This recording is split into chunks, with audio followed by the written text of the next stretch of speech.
QS Al-Araf ayat 58 melanjutkan pelajaran batin dari ayat sebelumnya. Jika ayat 57 berbicara tentang turunnya rahmat, ayat 58 menjelaskan mengapa rahmat itu pada sebagian orang berbuah dan pada sebagian lain tidak. Ayat ini menyatakan bahwa tanah yang baik menumbuhkan tanaman dengan izin Allah, sedangkan tanah yang buruk hanya menumbuhkan sedikit dan sulit. Dalam tasawuf, ini bukan tentang agrikultur, ini tentang kualitas kalbu. Dalam Tadabbur Kalbu, Syekh Abdul Qadir Al-Jailani membaca ayat ini sebagai peta tazkiyatun nafs yang jujur dan keras tanpa romantisasi spiritual. Tanah yang baik adalah kalbu yang tunduk, bukan kalbu yang merasa suci, tapi kalbu yang sadar akan kefakirannya di hadapan Allah dalam ajaran beliau. Hati semacam ini bersih dari 3 racun: ujub kagum pada diri, ria ingin dilihat,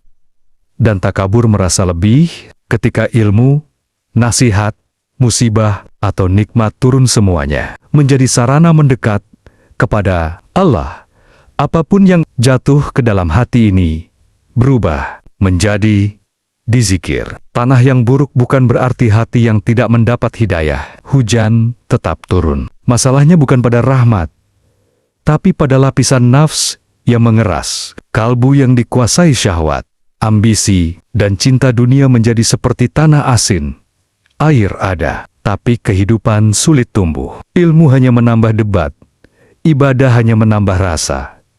Aku sudah. Inilah yang oleh Syekh Abdul Qadir Al-Jailani disebut sebagai hijab yang paling berbahaya.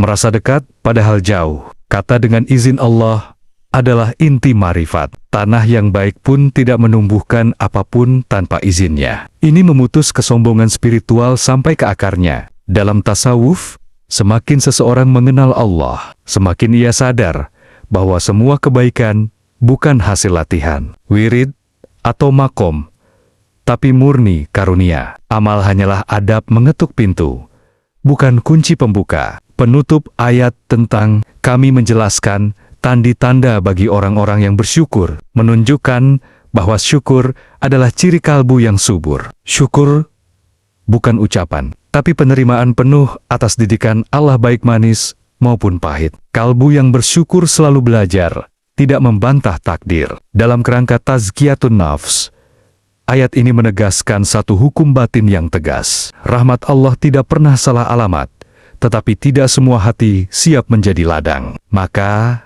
marifatullah menurut Syekh Abdul Qadir Al-Jailani bukanlah mencari pengalaman tinggi,